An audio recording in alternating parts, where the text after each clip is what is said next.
تمام کلاسوں کی تعلیمی ویڈیو حاصل کرنے کے لیے ہمارے چینل کو سبسکرائب کر دیں اور ساتھ بیل کے آئیکن کو پریس کر دیں تاکہ ہمارے آنے والی ہر نئی ویڈیو کا نوٹیفیکیشن آپ کو مل سکے۔ اعوذ باللہ من الشیطان الرجیم، بسم اللہ الرحمن الرحیم۔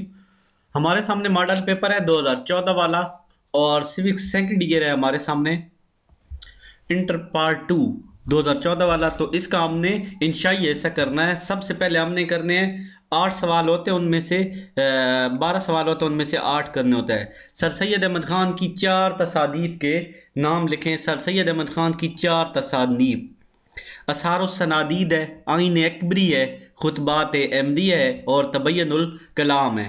اس کے بعد مسلم لیگ کا قیام کب اور کہاں ہوا؟ آل انڈیا مسلم لیگ کا قیام 1906 میں ڈھاکہ میں ہوا تھا۔ اس کے بعد تحریک خلافت کے مقاصد کیا کیا ہیں؟ تحریک خلافت کے مقاصد کیا کیا ہیں؟ نمبر 1، ترکی کی جو ہے خلافت قائم رکھی جائے گی۔ یہ یاد رکھ لے، یہ پاکستان سٹڈی میں بھی آتا ہے، یعنی مطالعہ پاکستان میں، تو آپ کو وہاں سے اور یہاں سے یاد کرنے کا مسئلہ نہیں ہوگا۔ ترکی میں خلافت کا ادارہ قائم رہے گا اور خلیفہ کی حیثیت کو برقرار رکھا جائے گا۔ حجاز مقدس میں غیر مسلم ملکی فوج کے داخلے کی مخالفت کی گئی تاکہ مدینہ منورہ اور مکہ معظمہ سمیت تمام مقامات مقدسہ احترام جو مقدسہ کا احترام ہے قائم رہے۔ نمبر 2 ہے حجاز مقدس میں تمام غیر ملکی افواج کے داخلے کی ممانعت کی تاکہ مدینہ منورہ اور مکہ معظمہ سمیت تمام مقامات مقدسہ کا احترام قائم رہے۔ مطلب فوج کو مقدس جو مقامات ہیں ہمارے مدینہ مکہ، ان میں داخل نہیں ہونا دیا جائے گا تاکہ ان کی حرمت قائم رہے۔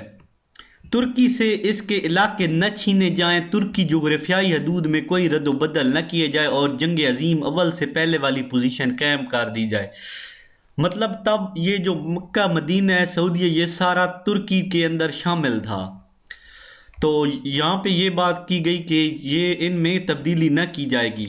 اس کے بعد قرارداد پاکستان کب اور کہاں ہوئی؟ قرارداد پاکستان 23 مارچ 1940 کو آل انڈیا مسلم لیگ کے سالانہ اجلاس کے موقع پر عظیم شہر جو ہے تاریخی شہر لاہور میں ہوئی تھی۔ نیکسٹ ہے پاکستان کے پہلے وزیر اعظم کون تھے؟ پاکستان کے پہلے وزیر اعظم جو تھے لیاقت علی خان تھے۔ اس کے بعد لیاقت علی خان کو کب اور کہاں شہید کیا گیا؟ لیاقت علی خان کو 16 اکتوبر 1951 میں، یعنی 1951 میں عام لفظوں میں ایک جلسہ میں راولپنڈی میں شہید کیا گیا۔ صدارتی آئین سے کیا مراد لی جاتی ہے؟ 1962 کے آئین کے تحت صدارتی طرز حکومت کا تجربہ کیا گیا، یعنی پہلے وزیر اعظم والا سسٹم ہوتا تھا، پھر صدر والا نظام رائج کیا گیا۔ صدر سربراہ مملکت ہے اور سربراہ حکومت بھی تھا، جس طرح آج کل امریکہ میں صدر حکومت کرتا ہے اور پاکستان میں وزیر اعظم، جن کا انتخاب بنیادی جمہوریت کے 80 اراکین کرتے ہیں، 80,000 اراکین پر مشتمل تھا۔ انتخابی ادارہ 5 سال کے لیے کرتا تھا۔ تمام انتظامی اختیارات کا محور صدر تھا۔ اس کو قانون سازی کے وسیع اختیارات تفویض کیے گئے۔ کابینہ کے ارکان قومی اسمبلی کے بجائے صدر کے سامنے جواب دہ تھے۔ کلیدی اسامیوں کی تمام تقرریاں صدر کے ہاتھوں میں تھیں۔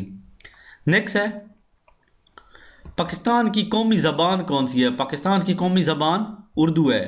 اس کے بعد اسلامی نظریاتی کونسل جو ہے اس کے بارے میں آپ کیا جانتے ہیں؟ 1973 کے آئین میں یہ تجویز دی گئی کہ اسلامی نظریاتی کونسل کا قیام عمل میں لایا جائے گا، جس کے اراکین کی تعداد 8 سے 20 تک متعین کی گئی، جو اسلامی فقہ معیشت اور سیاست کے ماہرین ہوں گے، جو اسلامی فقہ معیشت اور سیاست کے ماہرین ہوں گے۔ اس کے بعد یہ قوانین اسلامی تعلیمات کے مطابق بنائے جائیں گے۔ صدر اور قانون ساز اداروں کی رہنمائی کی جائے گی اور موجودہ جو قوانین ہیں ان کو اسلامی قوانین میں ڈھالنے کا کام بھی اسلامی نظریاتی کونسل کے سپرد کیا گیا، یعنی جو قوانین ہیں وہ اسلامی طریقے پر چلائے جائیں گے، کیونکہ ہم مسلمان ہیں اور ہمارے سارے قوانین بھی اسلام کے مطابق ہونے چاہیے، تبھی برکت ہوتی ہے۔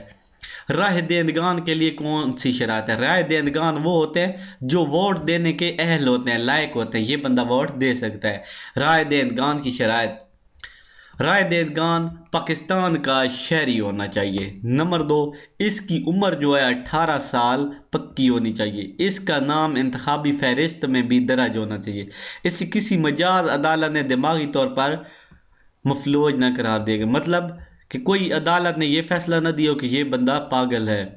اس کے بعد صدر پاکستان کا انتخاب کیسے ہوتا ہے؟ پاکستان میں صدر کا انتخاب ایک انتخابی ادارہ کرتا ہے۔ انتخابی ادارے کے اراکین میں پارلیمنٹ، سینٹ پلس قومی اسمبلی، یہ دونوں پارلیمنٹ جو ہوتے ہیں نا ارکان، ان میں سینٹ اور قومی اسمبلی دونوں شامل ہے کہ تمام ارکان اور صوبائی اسمبلیوں کے ارکان شامل ہیں۔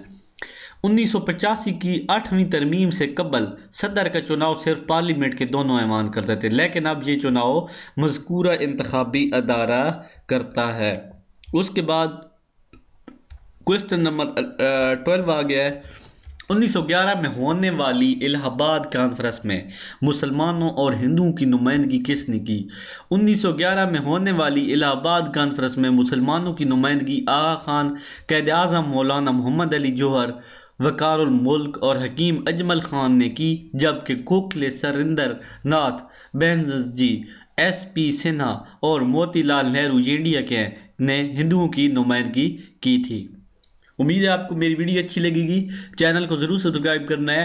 ترتیب وار ویڈیوز اپلوڈ کروں گا تاکہ آپ کو ڈھونڈنے میں بھی مسئلہ کوئی نہ ہو، اور امید کرتا ہوں آپ کو کوئی مسئلہ ہوا تو آپ نے کومنٹ کرنا ہے ضرور، اور اچھی خاصی محنت کے بعد ویڈیوز کو بنایا جاتا ہے۔ ضرور لائک کریں اور حوصلہ افزائی کریں تاکہ آپ کے لیے نیکسٹ ویڈیو بھی لائی جا سکے۔ اللہ حافظ۔